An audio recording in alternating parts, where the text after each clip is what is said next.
नमस्ते।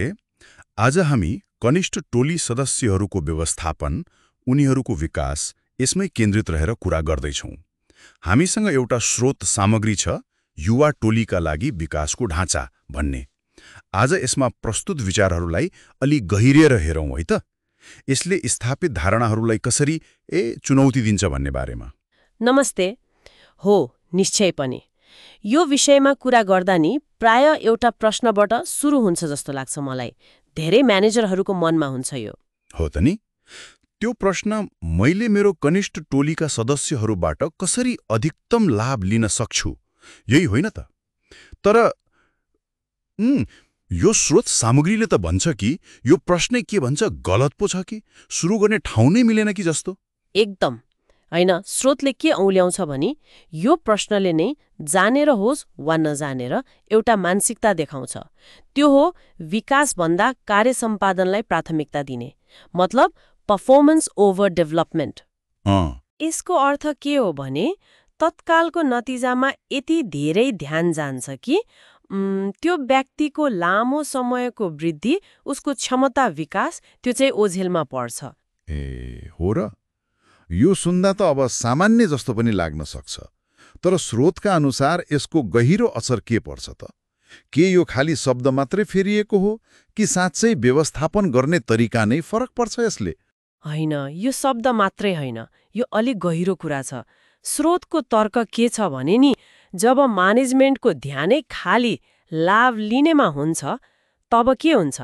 जुनियर सदस्यहरूलाई एउटा रिसोर्स जस्तो हेरिन्छ, जसबाट केही झिक्नुपर्छ भन्ने खालको। अच्छा। हो, अनि यसले गर्दा उनीहरूको आत्मविश्वास बढाउने कुरा, नयाँ सिप सिक्ने अवसर दिने कुरा, अनि उनीहरूलाई सही बाटो देखाउने यस्तो महत्त्वपूर्ण कुराहरूमा ध्यान जाँदैन। अन्ततः यसले उनीहरूको सम्भावनालाई नै सीमित गरिदिन्छ के। त्यसो भए यदि त्यो प्रश्न नै समस्या हो भने स्रोतले चाहिँ कुन प्रश्न सोध्न सुझाव छ त? म्यानेजरहरूले आफ्नो सोचाइ कसरी बदल्नुपर्छ होला? स्रोतले एउटा बिल्कुलै फरक र अलि बढी सशक्त प्रश्न अगाडि सार्छ। त्यो हो, मैले मेरो कनिष्ठ टोलीका सदस्यहरूलाई आत्मविश्वास, सिप र दिशा निर्माण गर्न कसरी मद्दत गर्न सक्छु। हेर्नुहोस् त, यहाँ जोड लिनुबाट दिनु वा मद्दत गर्नुमा सरेको छ नि। यो त निकै महत्त्वपूर्ण परिवर्तन देखियो है। लाभ निकाल्ने सोचबाट निर्माणमा सघाउनेतिर। तर के यसले व्यावहारिक रूपमा साँच्चै फरक पार्छ त? स्रोतका अनुसार यो नयाँ दृष्टिकोण अपनाउँदा नतिजामा कस्तो प्रभाव देखिन्छ रे?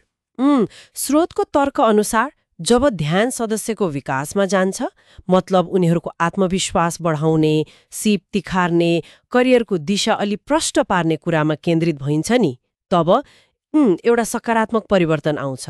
उनीहरू केवल बढी सक्षम मात्र हुँदैनन्, बढी उत्प्रेरित पनि हुन्छन्, आफ्नो कामप्रति बढी प्रतिबद्ध हुन्छन् र अन्त्यमा उनीहरू स्वतः बढी उत्पादनशील बन्छन्। मतलब विकासमा गरेको लगानीले नै अन्ततः राम्रो कार्य सम्पादनको रूपमा फिर्ता आउँछ। तर यो कुरा छिटो काम सकाउनु पर्ने दबावमा रहेका म्यानेजरहरूका लागि बुझ्न अलिक गाह्रो पो होला कि? हो, हुन सक्छ।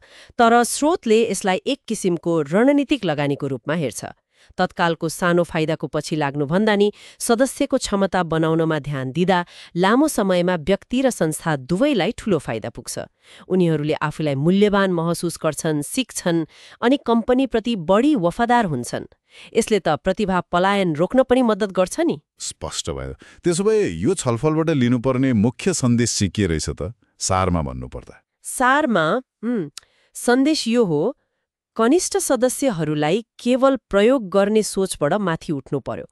उनीहरूको विकास गर्ने मानसिकता अपनाउनु जरुरी छ। उनीहरूको आत्मविश्वास, सिप र दिशा निर्माणमा सक्रिय रूपमा मद्दत गर्नु भनेको राम्रो व्यवस्थापन मात्र होइन, यो त भविष्यको लागि गरिएको एउटा बुद्धिमानी लगानी हो। र यो स्रोतले हामीलाई केही गम्भीर प्रश्नहरूमा सोच्न पनि लगाउँछ, होइन त? अवश्य। स्रोतले हामीलाई आफैलाई मूल्याङ्कन गर्न केही प्रश्नहरू छोडेको छ, जस्तै कि अहिले आफ्ना जुनियरहरूलाई उनीहरूको क्षमता विकास गर्न र अगाडि बढ्न मद्दत गर्न के कस्ता ठोस कदम चालिँदैछ। र अझ व्यक्तिगत स्तरमा सोच्ने हो भने आफ्नो करियरको सुरुवाती दिनहरूमा कुन कुराले तपाईलाई सबैभन्दा धेरै आत्मविश्वास र दिशा दिएको थियो? हो त नि। यी प्रश्नहरूले पक्कै पनि अहिलेको अभ्यास कस्तो छ भनेर फर्केर हेर्न अनि कहाँ सुधार गर्न सकिन्छ भनेर पहिचान गर्न मद्दत गर्छन्। सायद आफ्नै अनुभवबाट सिक्नु नै जुनियर प्रतिभालाई सही रूपमा हुर्काउने सबैभन्दा प्रभावकारी तरिका पो हो कि? हो, त्यो पनि एउटा महत्त्वपूर्ण पक्ष हो।